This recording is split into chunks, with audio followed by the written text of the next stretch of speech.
Rádio Brasil Central. Em Goiânia, 7-1. Agora, pela Rádio Brasil Central e RBC FM 90,1, o Mundo em sua casa. O jornal falado de maior tradição no Centro-Oeste brasileiro. O Mundo em sua casa. A informação em cima do fato. Um mundo de notícias no começo do dia. O Mundo em sua casa tem a marca da Rádio Brasil Central e da RBC FM 90,1. Hoje é segunda-feira, dia 9 de abril de 2012. Bom dia, você ouvinte. Bom dia, Karine Pinheiro. Bom dia, Gil Bonfim. Bom dia, você que ouve o Mundo em sua casa. O Mundo em sua casa. Tempo e temperatura.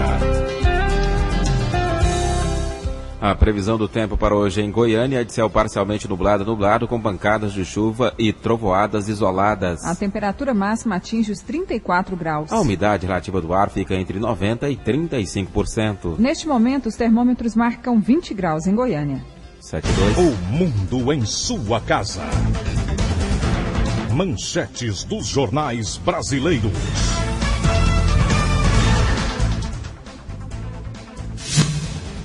Folha de São Paulo. Falta juiz da infância em São Paulo, diz CNJ.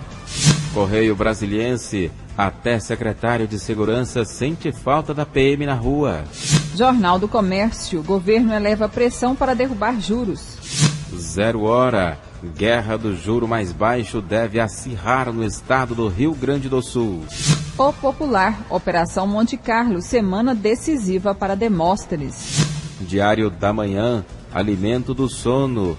Duração e qualidade do sono garante saúde. 7-3. O Mundo em sua casa. A política em Goiás.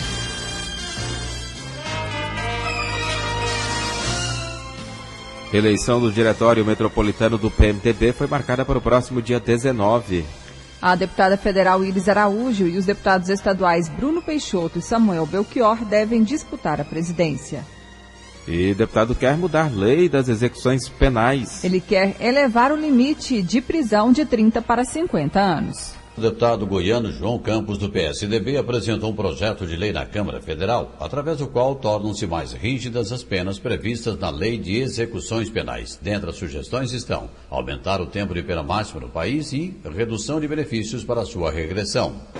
Mudar os requisitos em relação ao tempo, ao limite de cumprimento da pena. Hoje é 30 anos, não é isso? Hoje é 30 anos, nós estamos passando para 50, porque quando se estabeleceu 30 anos, a expectativa de vida era outra, não é? Estamos mudando os limites de tempo para progressão de regime no cumprimento da pena e os limites de tempo para concessão de livramento condicional, porque a lei é muito generosa no cumprimento da pena. Só para que a pessoa que está nos ouvindo possa entender, vamos pegar um exemplo mais recente, que foi a condenação do Lindenberg, que matou a Eloá. 98 anos de cadeia. Mas a sociedade não sabe que, em face dos favores, dos benefícios da lei nesse período de cumprimento da sentença, o Lindenberg não ficará preso mais do que 5 anos, embora tenha sido condenado a 98 anos. A sociedade não sabe disso. Isso é uma agressão à sociedade. Com essa mudança que nós estamos propondo, certamente, se pudesse ser aplicada no caso do Lindenberg, o Lindenberg ia ficar, quem sabe, no mínimo em regime fechado, uns 20 anos em regime fechado, né? De tal forma que o que me parece é um projeto muito significativo. Hoje há no Brasil um debate acerca, uma crítica acerca da legislação penal ser frouxa. Mas eu acho que era frouxa apenas nessa parte do cumprimento da sentença. Não é em relação ao tamanho da pena. O tamanho da pena eu acho que é razoável. O camarada matou alguém e ser condenado a 30 anos, me parece que é razoável. O nosso grande problema não é o quanto da pena, é a generosidade, é o tanto de benefício, de facilidade que existe depois que o camarada é condenado. Libório Santos, Sistema Brasil Central de Rádio. Agora são 7:06. O Mundo em sua casa. Política Nacional.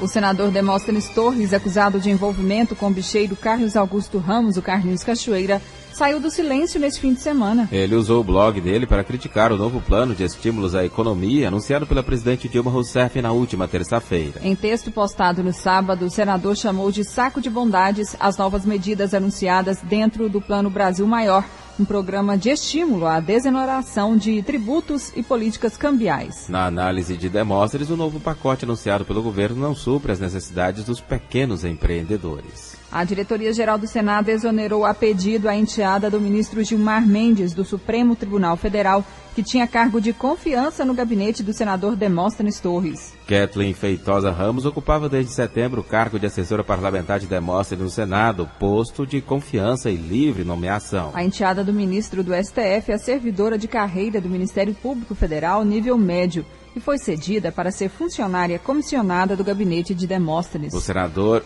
e a assessoria do ministro negaram qualquer conflito de interesse na nomeação de Kathleen Feitosa. 7-7.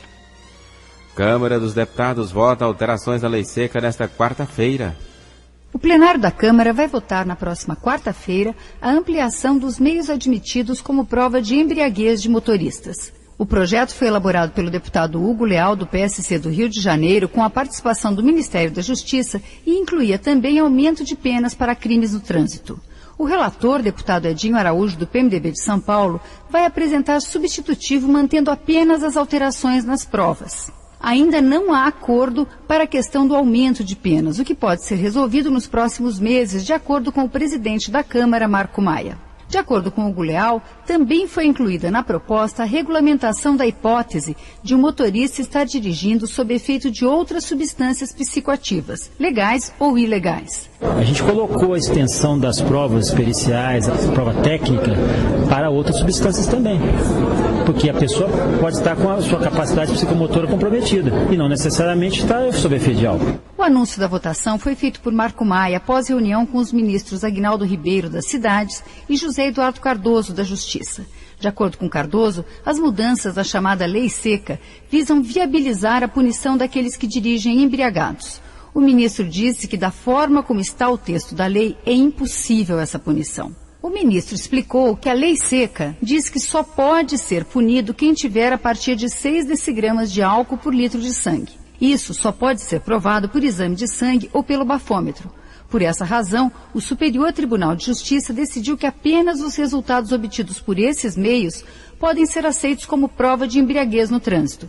Isso teria tornado a lei ineficaz, porque o cidadão pode se negar a produzir essas provas. José Eduardo Cardoso acredita que a única forma de superar essa situação é alterando a lei. A ideia é aperfeiçoar a lei para que a lei volte a sair do papel e tenha eficácia. Quem dirige embriagado tem que ser punido pelos danos que traz à sociedade, pelo dano que pode propiciar a vida de outro. O texto que será apresentado ao plenário prevê que sejam admitidas como prova testemunhos, filmagens e outros meios. De acordo com o ministro da Justiça, qualquer crime pode ser provado por esses meios e não há por que excluir os crimes de trânsito. O texto prevê ainda que são confirmação de embriaguez a concentração de 6 decigramas de álcool no sangue, 0,3 de miligrama de álcool por litro de ar nos pulmões ou pelo comportamento que evidencia a embriaguez. De Brasília, Vânia Alves. Agora são 7h10.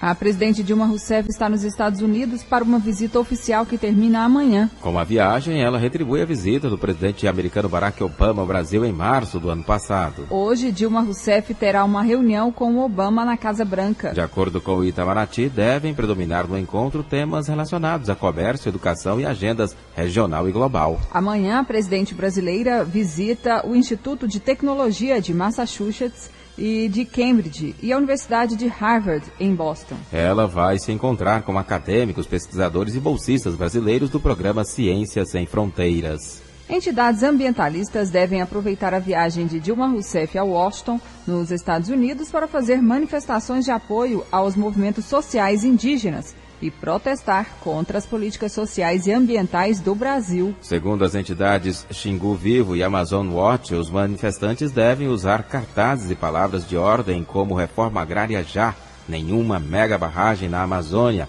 veto ao Código Florestal e parem de matar ativistas. O objetivo do protesto, dizem as entidades, é fazer um alerta para os problemas sociais e ambientais que ocorrem no país, que em junho sediará a Rio+20, cúpula da ONU para o meio ambiente. Agora são 7h11. O mundo em sua casa. Um mundo de notícias no começo do dia.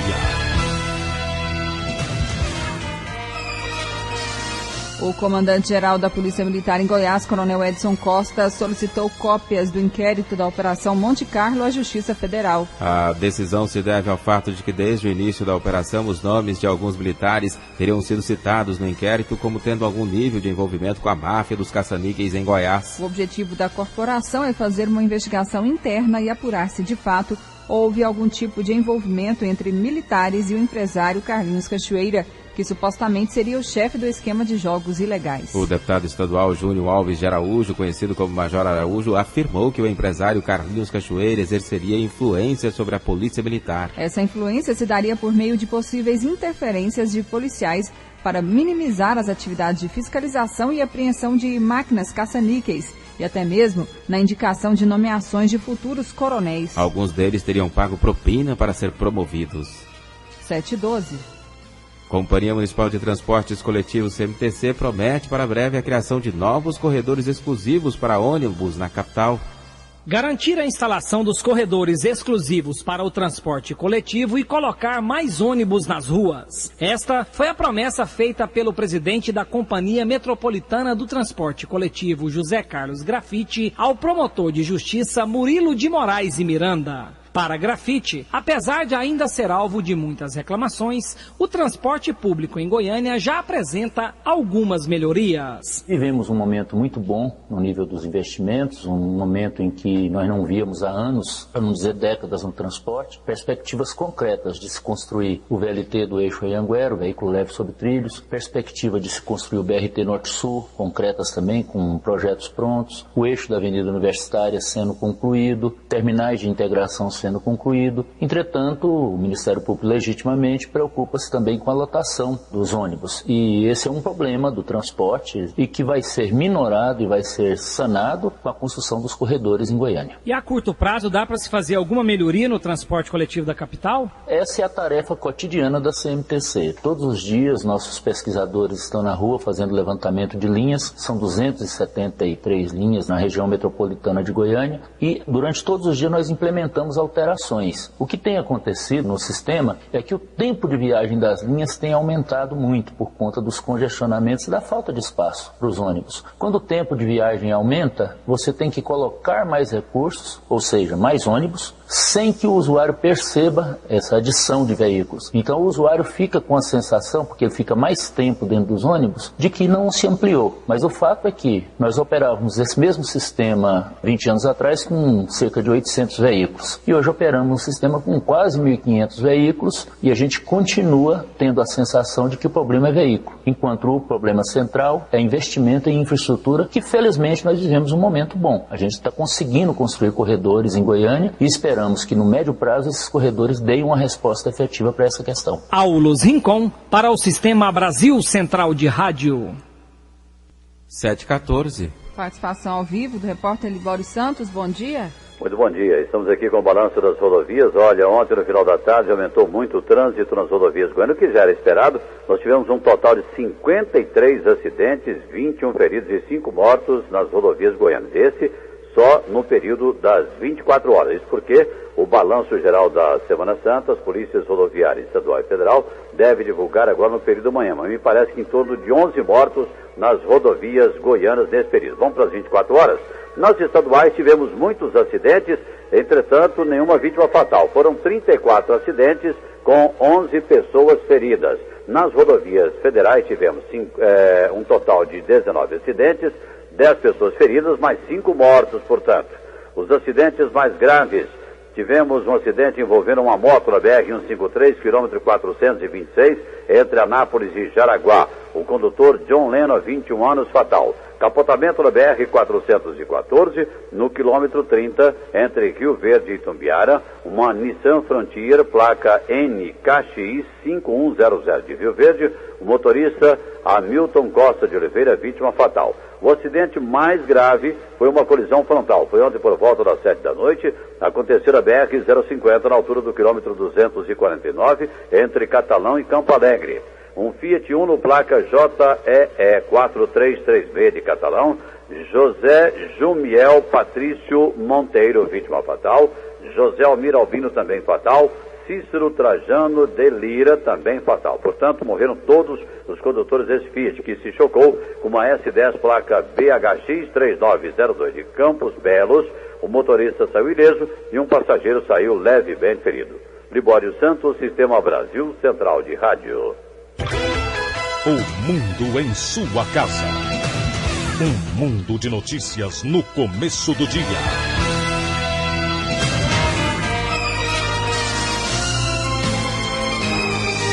7h17. E a Polícia Rodoviária Estadual intensificou o policiamento nas principais rodovias de acesso aos pontos turísticos de Goiás durante o feriado da Semana Santa.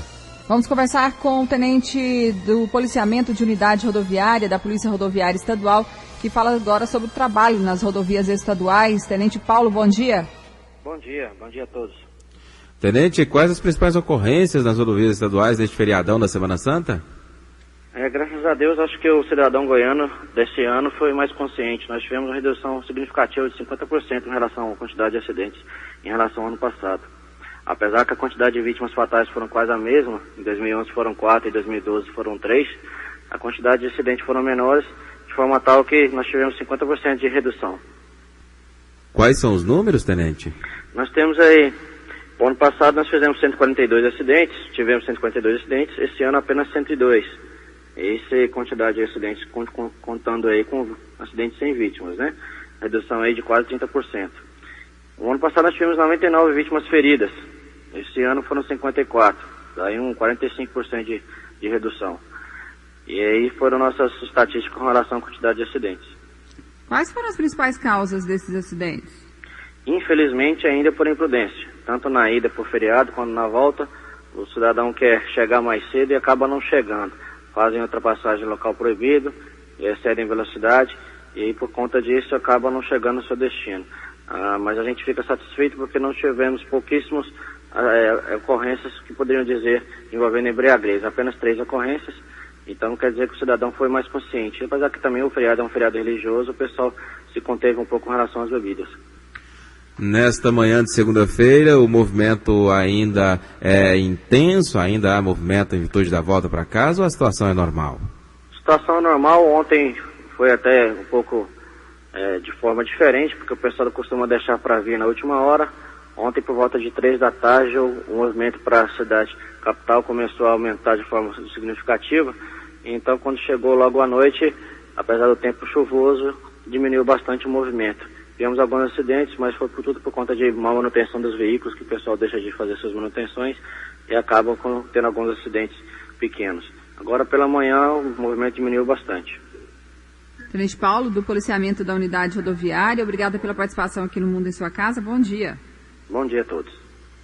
Ele, então, fazendo balanço da operação da Polícia Rodoviária Estadual nas rodovias durante o feriadão. Segundo a polícia, houve redução de quase 50% do número de acidentes nas rodovias estaduais, mas o número de mortos ainda é considerado alto, até porque houve uma redução de apenas uma morte. Foram 4 mortos no ano passado, durante a Semana Santa, e este ano foram 3 mortos nas rodovias estaduais. 7h20. Médicos alertam, a maioria dos brasileiros nunca fez teste de detecção para a hepatite C. O exame é simples e pode ser feito em qualquer posto de saúde.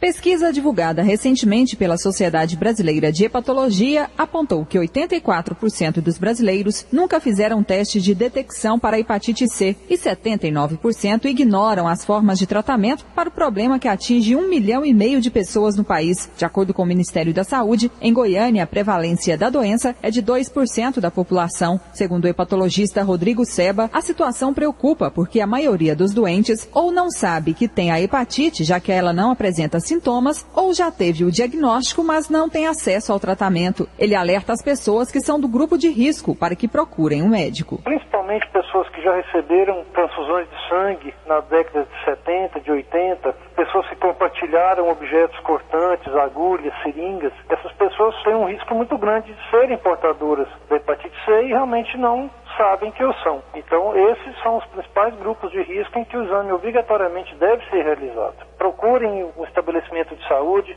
façam o teste, porque é uma doença que, se for diagnosticada numa fase precoce ou antes de evoluir para formas graves, é uma doença curável. Rodrigo Seba lembra que o tratamento contra a hepatite C tem sido cada vez mais eficaz. Novos tratamentos estão disponíveis mais recentemente para a hepatite C. São drogas que foram aprovadas para uso no Brasil no final de 2011 e hoje é uma perspectiva muito grande, principalmente para aquelas pessoas que já fizeram o primeiro tratamento e não conseguiram se curar. Então essas pessoas têm agora uma esperança muito grande com um novo esquema terapêutico que está surgindo e isso exige dos médicos muito estudo, muita pesquisa e muito discernimento na hora de se prescrever esses medicamentos. O médico Rodrigo Seba diz que o exame para detectar a hepatite C é simples e pode ser feito em qualquer posto de saúde. Caso o resultado seja positivo, o paciente é encaminhado ao serviço de referência. Karine Pinheiro para o Sistema Brasil Central de Rádio. 7h22. Secretaria Municipal de Saúde anuncia medidas para acabar com as filas na procura pelo Vale Exame. Quanto à saúde pública de Goiânia, o presidente do Conselho Municipal de Saúde, Neyton Chaves, apontou o principal problema, o tal do chequinho, ou Vale Exame. Então é por isso que gera essa fila. Quando chega de primeiro, o que acontece com o usuário? Ele já está saturado, ele já está cansado, ele já não aguenta mais andar, chega lá nervoso. É onde dá o problema na fila. E muitos dos usuários chegam lá, não tem o check-in, por quê? Tem 500 pessoas na fila, 300 pessoas na fila. O diretor de Regulação, Controle e Avaliação da Secretaria Municipal de Saúde, Fernando Machado, aproveitou a audiência pública na Câmara Municipal de Goiânia e divulgou algumas medidas técnicas para acabar com a fila do check-in. Procurou fazer uma orientação para todos os gestores dos outros municípios, né, além de Goiânia, que estão no estado, que utilizam os exames em Goiânia. A gente tinha uma situação em que vários municípios mandavam os pacientes no dia 1º, com ônibus, com vans, e isso acabava tumultuando todo o sistema do Vale Exame em Goiânia. Hoje é possível fazer a emissão desse Vale Exame em todos os municípios do estado, se assim os municípios quiserem. A gente já treinou 160 municípios. O município não precisa mais encaminhar o paciente para Goiânia. A gente encaminha agora o representante do município com todos os pedidos desses pacientes para que seja emitido sem esse deslocamento indevido do paciente. Só que isso aí você diminui um fluxo aí de no mínimo quase 800 a 1.000 pessoas por dia aqui para Goiânia. Jânio Rodrigues para o Sistema Brasil Central de Rádio. Agora são 7h24. E agora vamos saber como foi o trabalho da Polícia Rodoviária Federal, falando agora com o inspetor Newton, assessor de comunicação da corporação. Bom dia. Bom dia ouvintes. Newton, qual é o balanço da Operação Semana Santa agora pela manhã, nessa segunda-feira? Olha, Gil, o balanço será concluído agora após as 8 da manhã, já que estamos recebendo os relatórios de todos os postos do interior, mas eu te adianto que em relação a mortes é maior que o ano passado, já que no ano passado 6 pessoas perderam as suas vidas nas BRs e esse ano 8. Evidentemente que só no dia de ontem esses números cresceram mais de 150%, quando tínhamos 3 mortes até sábado, e ontem 5 delas aconteceram, com 3 em Catalão numa colisão frontal, uma em Rio Verde, numa saída de pista, e uma outra de um motociclista aqui em Anápolis, rapaz de 21 anos de idade, inabilitado, às 2h30 da manhã. Agora, o número de multas aplicadas, para nós, com certeza, surpreendente, principalmente pelo excesso de velocidade, quando mais de 2.000 multas foram aplicadas, sendo que mais de 300 foram a condutores que estavam com velocidade entre 150 e 180 km/h. E em relação a flagrantes de motoristas embriagados, inspetor? Muitos, mas muitos casos mesmo. Muita gente pensa que o feriado de Semana Santa é mais, como diz o outro, santificado mesmo, mas muita gente aproveita para beber. E são números também que daqui a pouquinho, quando estivermos fechando a operação, com certeza não ficará tão atrás da Operação Carnaval, não.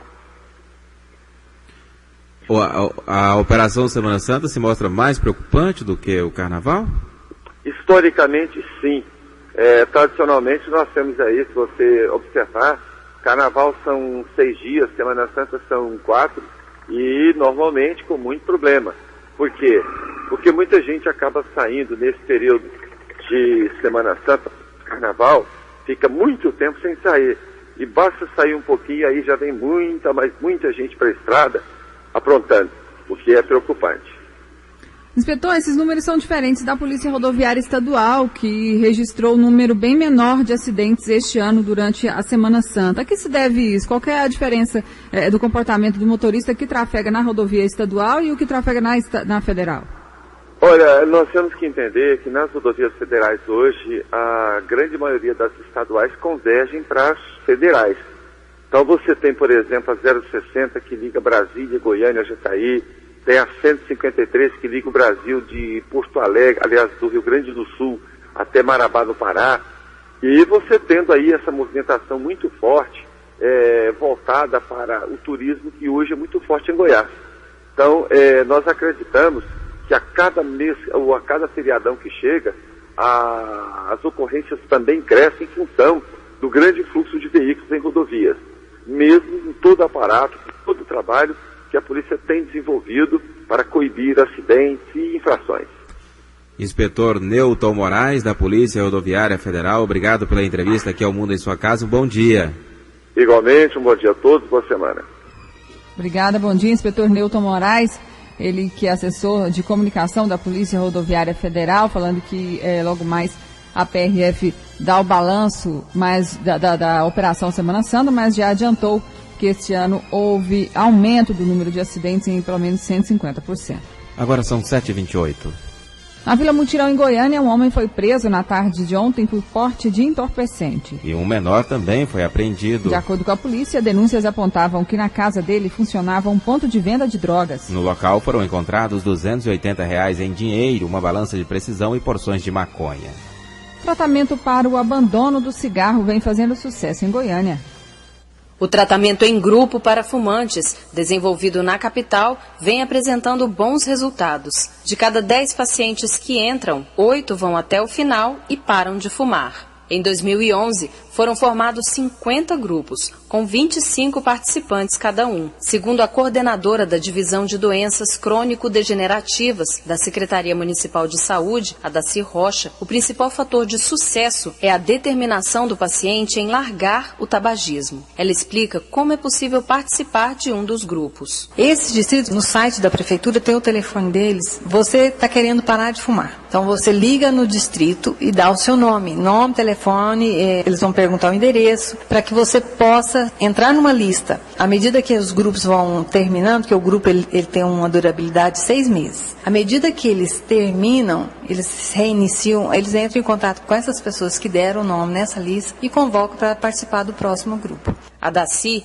aprovou a decisão da Anvisa proibindo em todo o território nacional a venda e a produção de cigarros com aroma e gosto diferenciado, como menta, cravo e morango. No Brasil, cerca de 200 mil pessoas morrem por ano de doenças causadas pelo fumo. E o objetivo da Anvisa é evitar que crianças e adolescentes se tornem dependentes. Muitos começam a fumar porque o sabor e o aroma são agradáveis.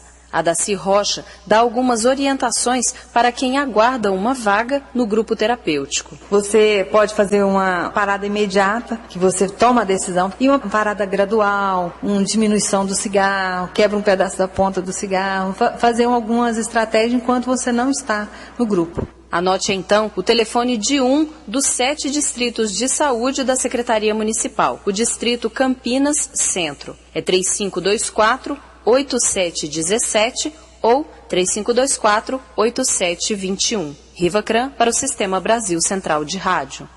Agora são 7h30. Museu da Água vai ajudar em ações de educação ambiental e conscientização sobre recursos hídricos em Goiás.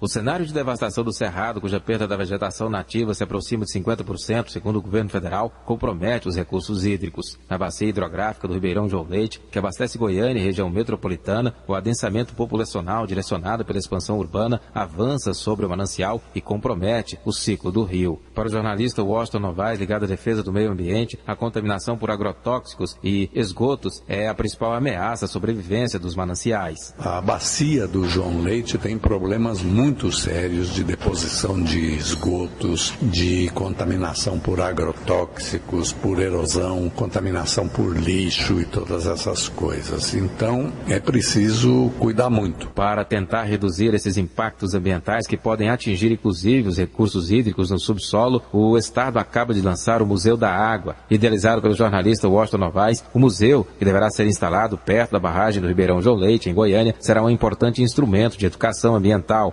conscientização e estudos sobre o principal bem natural do planeta. O que se pretende é fazer do Museu da Água um local de educação ambiental, de ações exemplares e de demonstrações de caminhos que possam ser seguidos em Goiás para a conservação dos recursos hídricos. Vai ter videoteca, vai ter biblioteca, vai ter salas de demonstração, como é que se forma a chuva, como é que se formam as marés e assim por diante. O Ciron Franco será o diretor e fazer instalações para ajudar essa compreensão. Vamos usar material do poeta Manuel de Barros também e fazer subsedes do museu nas 5 principais bacias em Goiás e também criar a figura do vigilante sanitário no estado todo para ajudar a informar sobre as questões que têm que ser tratadas. O jornalista Washington Novaes informou ainda que o museu não tem data para ser inaugurado, mas já conta com recursos de 5 milhões de reais provenientes de uma emenda da senadora Lúcia Vânia ao orçamento da União. Gil Bonfim, para o Sistema Brasil Central de Rádio. 7h32. Secretaria do Meio Ambiente aumenta a fiscalização na bacia do Ribeirão João Leite. 5 propriedades rurais localizadas na área de proteção ambiental do João Leite foram identificadas com registros de desmatamento. Elas ficam nas imediações do Parque Estadual Altamiro de Moura Pacheco. As informações foram obtidas através de imagens via satélite colhidas pela Coordenação de Geoprocessamentos. De acordo com esse levantamento, cerca de 227 hectares foram degradados de 2010 para cá. O técnico em resíduos da Secretaria de Meio Ambiente e Recursos Hídricos, Osmar Mendes, apontou o que o órgão está fazendo para prevenir o desmatamento na região. É praticamente o utópico o Estado querer, controlar ou ter em cada porteira um fiscal vigiando. Então a gente conta muito com a participação do cidadão denunciando, e essas denúncias são todas elas atendidas, e no caso da bacia do João Leite, que é aqui bem próximo, tem uma ação muito rápida, e a gente tem uma parceria muito grande com o Ministério Público para estar punindo, processando e punindo esses infratores. Osmar Mendes também falou sobre as maiores preocupações da Secretaria em relação ao João Leite. A legislação estabelece distâncias mínimas de segurança para que sinistros que venham ocorrer não venham atingir de imediato os cursos d'água, que são de afastamento mínimo de 200 metros para qualquer atividade que demonstre qualquer potencialidade de periculosidade ambiental. E também afastar a ocupação a implantação de atividades próximas às nascentes e aos cursos d'água. E outro fator preocupante é a mudança de comportamento no trato do solo rural, o uso correto do solo rural com a conservação desse solo, para que não venha ser carreado material para dentro dos cursos d'água. Quem quiser denunciar algum crime ambiental contra os rios goianos deve entrar em contato com a Secretaria de Meio Ambiente e Recursos Hídricos através do telefone 3265-1300. Lorena Borges para o Sistema Brasil Central de Rádio. Agora são 7h35. Termina hoje o prazo para inscrição ao processo seletivo EG 2012/2. As inscrições devem ser feitas exclusivamente pela internet no site www.vestibular.eg.br ou www.nucleodeseleção.eg.br. Não precisa do cedilha e nem do acento tio. Nesses endereços, o candidato também pode encontrar o edital que rege o vestibular de meio de ano da instituição. Para essa edição, são oferecidas 460 vagas para vários cursos. É baixa a procura por licenciaturas e a taxa de desistência em cursos de formação de professores chega a 50%.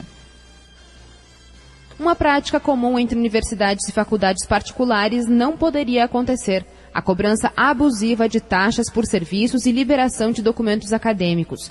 No estado de Goiás, por exemplo, a Justiça Federal já determinou que 4 instituições de ensino superior suspendam essa prática. E agora, o Ministério Público Federal está pedindo que mais 8 sejam proibidas de cobrar por esses documentos. De acordo com a diretora institucional da Proteste, a Associação de Consumidores, Maria Inês Dolce, estas taxas estão embutidas nas mensalidades e não pode haver uma cobrança adicional. Essa cobrança de expedição de taxas de diplomas ela é proibida. Várias ações civis públicas nesse sentido apontam a proibição.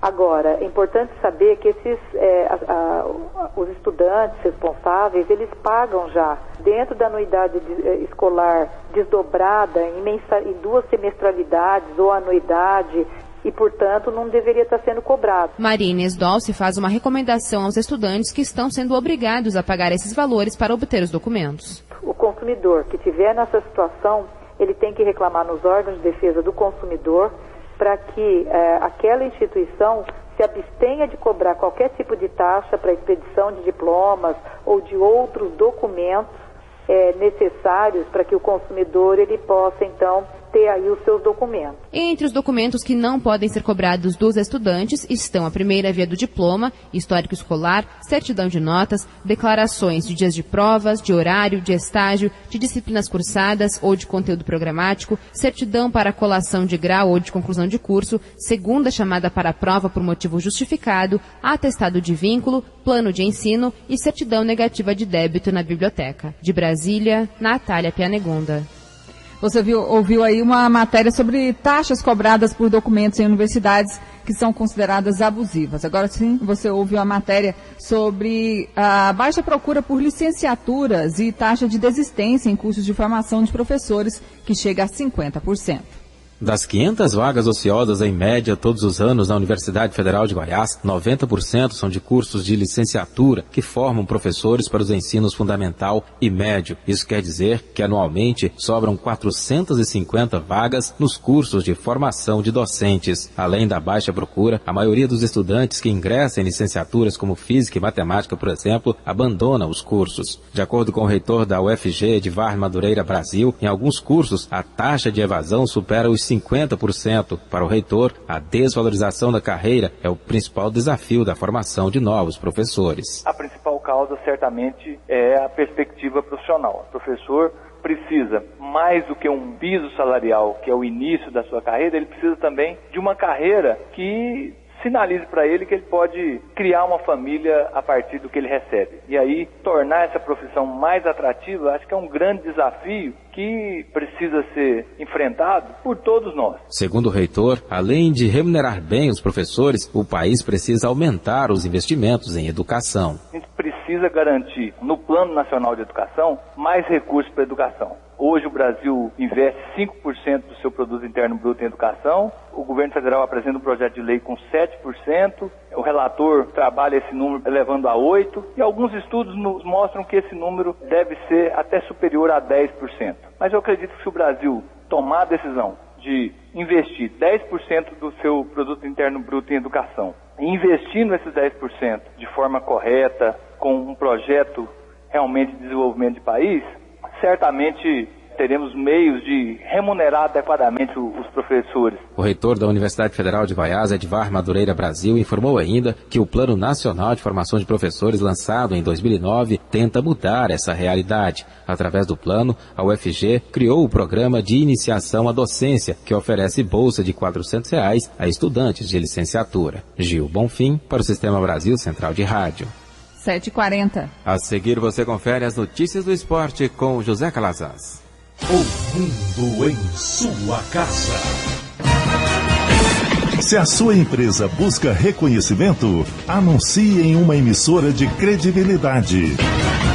Rádio Brasil Central 1270. AM, ondas curtas e tropicais. A certeza de resultado. Qualidade com alcance em todo o território nacional. Ligue 3201-7686. Rádio Brasil Central. Comunicando com o mundo.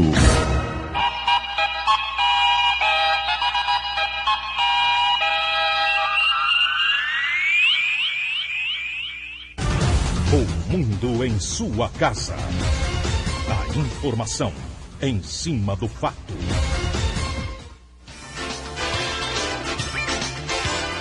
Bom dia. 4 partidas foram disputadas ontem pela penúltima rodada do Campeonato Goiano. No estádio da Serrinha, o Goiás bateu o Morrinhos de virada. O Goiás sofreu muito, mas conseguiu vencer o Morrinhos de virada ontem na Serrinha por 2-1. Um gol de falta do Netinho empatando o jogo ainda no primeiro tempo. E no segundo tempo, Reis, que saiu do banco de reservas, fez o gol da vitória do Goiás. Com este resultado, o time da Serrinha depende apenas de uma vitória simples contra a Aparecidense para consolidar o primeiro lugar na fase de classificação do Campeonato Goiano. O jogo será domingo às 4 horas no Aníbal Toledo, em Aparecida de Goiânia. No meio de semana, depois de amanhã, quarta-feira, às 9h50 da noite, o jogo de volta pela Copa do Brasil diante do América Mineiro. O Goiás tem que vencer o jogo ou empatar por 0-0 e ganhar a decisão nos pênaltis para enfrentar possivelmente o Atlético Mineiro na terceira fase da Copa do Brasil. Anderson Moreira depende da avaliação dos jogadores que não atuaram ontem na Serrinha contra o Morrinhos para saber o que pode contar de jogadores titulares, Yarley, Ramon, o próprio Ricardo Goulart, que entrou ontem, para saber se esses jogadores estarão em condição de jogarem na quarta-feira diante do América Mineiro pela Copa do Brasil. Vinícius Silva para o Sistema Brasil Central de Rádio. 7h41. No estádio Jonas Duarte em Anápolis, o Atlético venceu a Anapolina sem maiores problemas. E o Atlético voltou a vencer pelo Campeonato Goiano. Na rodada de ontem, venceu a Anapolina por 2-0 no estádio Jonas Duarte, com gols do meia Bida e do atacante Felipe, um em cada tempo. Com essa vitória, o Atlético novamente fica a 1 ponto do Goiás, já que o Goiás também venceu na rodada. Tudo vai se decidir na última rodada, próximo fim de semana, em que o Atlético jogará no Serra Dourada, diante do Rio Verde. E, é claro, vai torcer contra o Goiás, que jogará diante da Aparecidense. O técnico Adilson Batista exaltou a qualidade técnica do Atlético desde o início do jogo, se impondo no jogo. Só lamentou a situação da Anapolina, que com o resultado de ontem acabou sendo rebaixada para a divisão de acesso. Eric Maravilha, para o Sistema Brasil Central de Rádio. 7h42. O Vila Nova foi a Rio Verde e garantiu sua classificação para as semifinais do campeonato. O empate de ontem entre Vila Nova e Rio Verde em 1-1 garantiu o Tigrão na próxima fase do Campeonato Goiano. O Vila só não garantiu ainda sua posição, se será terceiro ou quarto colocado. Fecha sua participação na primeira fase do Campeonato Goiano contra o Craque, jogando em casa, diga-se de passagem, um concorrente direto. E com 5 jogadores pendurados com 2 cartões amarelos. O volante Evandro, o meia Rondinelli, o também volante Luiz Marques e o atacante Patrick, além do lateral direito Nego que está suspenso, inclusive contra o Craque de Catalão também, aquela suspensão imposta pelo TJD goiano, já que ele se envolveu em uma confusão com o jogador do Goianésia, o meia Diego. Assim que o Nego voltar dessa suspensão do TJD, volta também pendurado com 2 cartões amarelos. São os problemas do Vila Nova e do técnico Robélio Schneider para a fase semifinal do Campeonato Goiano 2012. Paulo Massad para o Sistema Brasil Central de Rádio. Em Catalão, o Itumbiara venceu o Craque de virada por 3-1. A penúltima rodada do Campeonato Goiano foi aberta no sábado, com a vitória da Aparecidense 2-1 em cima do Goianésia. Jogo que foi disputado no estádio Jonas Duarte, em Anápolis, no sábado. O Goiás lidera o campeonato com 39 pontos. O Atlético vem em segundo com 38, Vila Nova em terceiro com 26, em quarto o Craque com 23 pontos. Em quinto vem a Aparecidense com 23, sexto Itumbiara com 21, sétimo Rio Verde com 19. Oitavo com 18 pontos ganhos, o Goianésia, que luta com o Morrinhos, nono colocado com 16 pontos, para permanecer na primeira divisão goiana, restando apenas uma rodada, que será disputada no próximo domingo. Confirmando que a Napolina já está rebaixada em 10º lugar, com 12 pontos ganhos. Um detalhe, dos 10 clubes que disputam o estadual desse ano, somente o Goiás ainda não sentiu o gosto de disputar a segunda. 7h45. Depois de perder a primeira partida em casa, o Vôlei Futuro deu o troco e venceu o Rio de Janeiro por 3-1 neste domingo no ginásio no Maracanãzinho pelo segundo jogo da semifinal da Superliga Masculina. Com o resultado, o Vôlei Futuro forçou a realização da terceira partida, que será na próxima sexta-feira em Araçatuba. O vencedor do confronto vai enfrentar o Cruzeiro, que eliminou o Minas Tênis Clube, após vencer os 2 jogos da série melhor de 3. Na Superliga Feminina, Osasco e Rio de Janeiro, pelo 8º ano consecutivo, fazem a final. Às 7h46, do esporte é o que há. Obrigado, José Calazans. O mundo em sua casa. O jornal falado de maior tradição no Centro-Oeste brasileiro.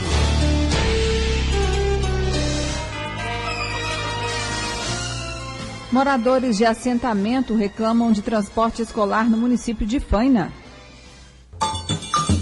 Segundo dados do Censo Escolar 2011, Faina possui no ensino fundamental e médio cerca de 1.548 alunos. Destes, 349 são de zona rural. O transporte para quem mora distante da cidade é condição tão importante quanto o material didático ou a própria merenda, para que a criança e o jovem tenham acesso à educação com qualidade. A insatisfação dos pais do assentamento 17 de abril não é novidade e já foi, inclusive, alvo de mandado de segurança proposto pelo Ministério Público Estadual. Uma parte dos estudantes do assentamento está há cerca de um mês sem frequentar a escola. A lavradora Gabriela Gomes fala da dificuldade vivida na região. A verba a gente sabe que ela vem, né, para todos os municípios. Só que no nosso caso, meus filhos e os outros da região onde eu moro não estão sendo transportados. A gente fala com o secretário, ele diz que vai resolver a nossa situação, só que não resolve. Segundo dados do Fundo Nacional de Desenvolvimento da Educação, o FNDE, Faina recebeu em 2009 cerca de R$42 mil do Programa Nacional de Apoio ao Transporte Escolar, o PENAT. Uma parte do recurso é repassado do governo federal diretamente para a prefeitura para o transporte dos alunos da rede municipal. E a outra parte para o Estado, dirigida ao transporte dos alunos da rede estadual. Em 2009, 420 crianças foram transportadas da zona rural para escolas em Faina, 172 do município e 248 do estado, de acordo com dados do PENAT. O promotor da cidade de Goiás, Edivar da Costa Muniz, confirma que as reclamações surgiram no ano passado e que a promotoria acionou judicialmente o prefeito Caio Velasco via mandado de segurança em maio de 2011 para que a situação fosse resolvida. Foi necessário acionar judicialmente através de um mandado de segurança, que foi concedido e foi determinado o restabelecimento do transporte, né? E está em fase de execução. No final do ano, no mês de novembro, nós tivemos uma reunião e que estavam ocorrendo casos pontuais por falta de condições das estradas, ponte que tinha caído. Segundo o promotor, esse tipo de problema na região é recorrente. No entanto, neste ano, ele ainda não teria recebido reclamações sobre o transporte. Em resposta aos questionamentos, o prefeito de Faina, Caio Velasco Curado, disse que no ano passado, apenas uma van fazia o transporte das crianças no assentamento, o que teria sido corrigido, e 2 vans estariam atualmente atendendo a comunidade. Ele fala sobre os investimentos da prefeitura. O transporte escolar, em geral, do município, quando nós pegamos ele era um caos. Era com carros que foram renegados pelo TCM, que teve a sua perícia negada, e as suas vistorias, né, que foram todas negadas. E hoje nós compramos um recurso próprio, 10 cômodos 0 quilômetros, e temos mais, se eu não me engano, 9 ou 10 cômodos alugados. E no nosso transporte escolar hoje, ele melhorou, eu posso falar, 80% do que era 90%. Ainda segundo Caio, os repasses do governo federal estão regulares, o que não se repete em relação aos repasses da Secretaria Estadual de Educação. O atraso seria de 2 meses. Em nota, a Secretaria esclareceu que toda a tramitação do processo para repasses do recurso do transporte escolar já foi concluída e que agora aguarda a assinatura do contrato de suplementação de crédito orçamentário na Casa Civil. Informa ainda que o repasse financeiro só pode ser efetivado após o transporte ser realizado. O prefeito Caio Velasco diz que está aberto a receber dos moradores as reclamações em relação ao transporte escolar neste ano. Essa questão do transporte do 17 de abril, pelo que me consta, ela foi solucionada. Agora, fiquei até surpreso por vocês estar falando dessa questão dessa denúncia. Mas quem denunciou, ou se alguém do assentamento estiver lá precisando de dar alguma melhoria, é só procurar a gente na Prefeitura, a Secretaria de Educação, que está à disposição para poder estar atendendo o pedido, para poder estar melhorando mais ainda do que foi melhorado. O promotor, Edvar Muniz, explica que quando recebe denúncias, procura o secretário de Educação para entender a natureza das dificuldades, que podem ter relação com a situação das pontes e estradas. Se a causa for o pagamento ou a condição dos carros, a cobrança do restabelecimento é imediata.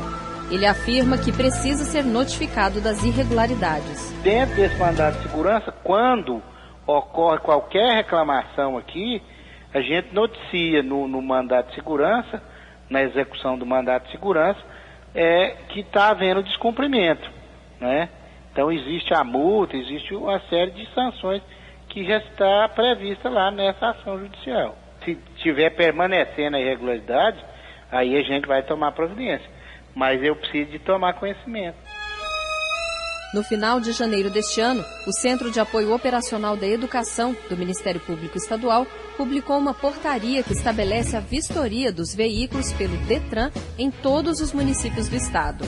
A vistoria começou em 13 de fevereiro e vai até 10 de abril. Segundo dados da Associação Goiana dos Municípios, existem cerca de 4.000 veículos para esse tipo de serviço no estado, que em 2011 transportou quase 52 mil alunos da rede estadual.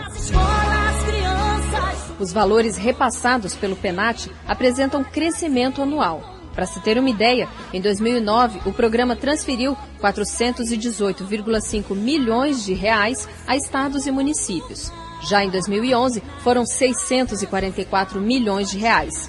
Cabe aos estados, municípios, Ministério Público Federal e Estadual e PAIs fiscalizar a aplicação destes recursos. Caminhando e cantando. Segundo Gabriela, apesar das explicações, garantias e promessas, há cerca de um mês, as crianças do assentamento continuam sem frequentar as aulas. Nas escolas, nas ruas, campos, construções. Riva Cran para o Sistema Brasil Central de Rádio. E seguindo a canção. Agora são 7h54.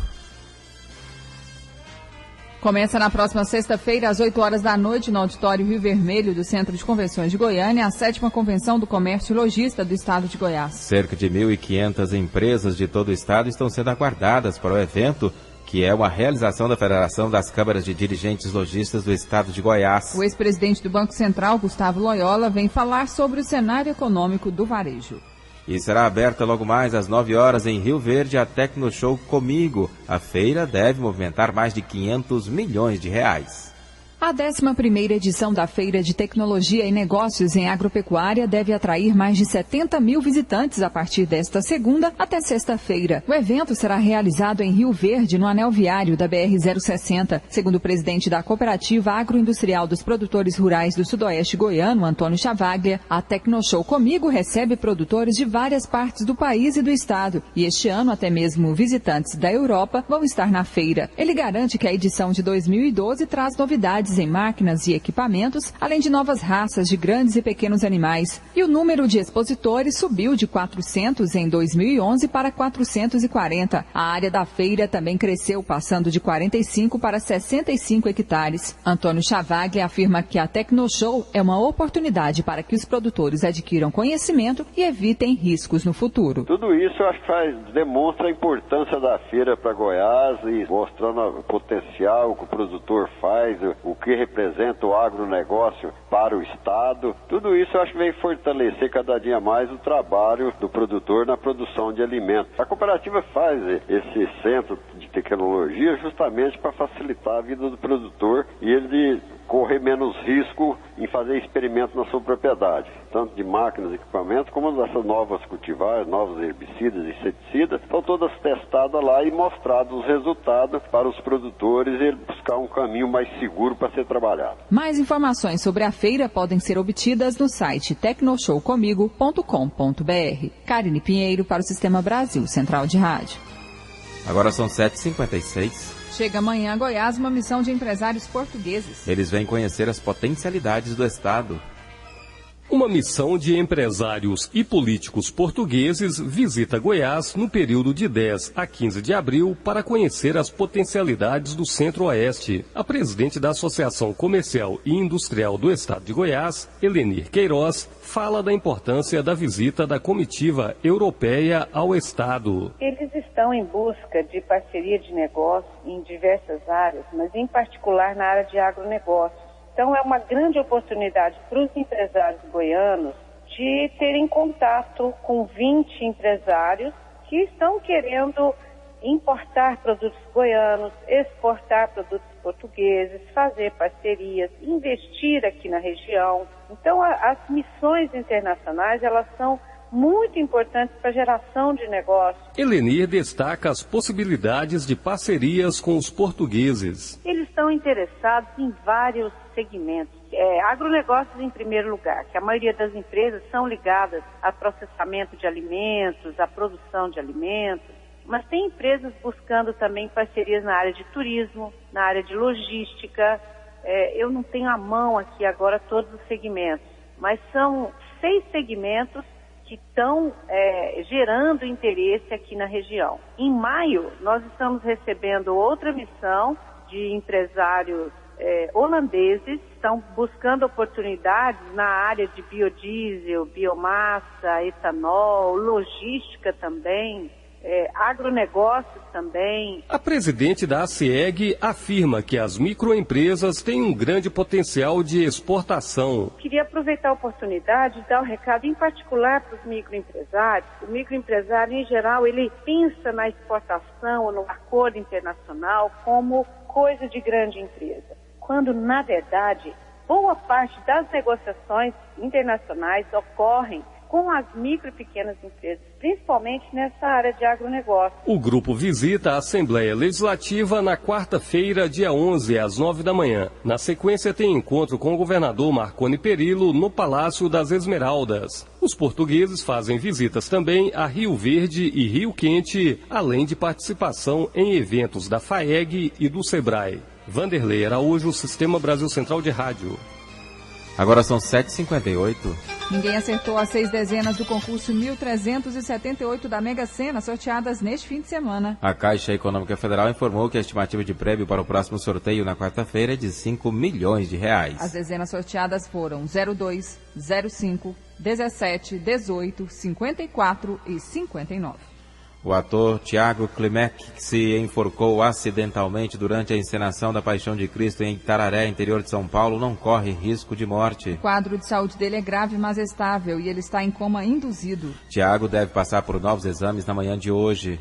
2 pessoas morreram ontem após a queda de um ultraleve no município de Araranguá, no sul de Santa Catarina. De acordo com o Corpo de Bombeiros, o ultraleve caiu em uma plantação de arroz nas margens da BR-101. Ainda não se sabe as causas da queda.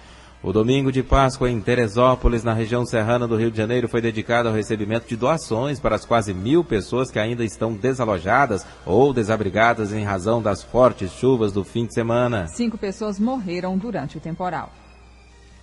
7h59, noticiário internacional. O resgate de 9 mineiros presos há 4 dias em um refúgio de uma mina no sul do Peru poderá levar de 2 a 3 dias de trabalho. Foi o que afirmaram equipes de socorro que trabalham no local. O deslizamento constante de escombros dificulta a chegada até o local em que os mineiros estão. Pontualmente, 8 horas em Goiânia. Termina aqui mais uma edição de O Mundo em Sua Casa, que teve a apresentação de Gil Bonfim e Karine Pinheiro. Redação e edição Ada Mendes, Antônio Correia, Marcelo Cabral e Wendel Franco. Direção de estúdio Luzeni Gomes. Chefes de reportagens Ione Chagas e Almir Costa. Operação de áudio Otair José. Central técnica Thaís Oliveira e Leandro Franco. Gerência do sistema de rádio Suede Barbosa. Direção de tele e radiodifusão Abadia Lima. O Mundo em Sua Casa volta amanhã às 7 da manhã. Obrigado pela sua atenção e até lá. Bom dia, Karine. Bom dia, até amanhã. Este foi, pela Rádio Brasil Central e RBC FM 90,1, O Mundo em Sua Casa. O jornal falado de maior tradição no Centro-Oeste brasileiro. O Mundo em Sua Casa. A informação em cima do fato. Um mundo de notícias no começo do dia. O Mundo em Sua Casa voltará sempre com a marca da Rádio Brasil Central e da RBC FM 90,1.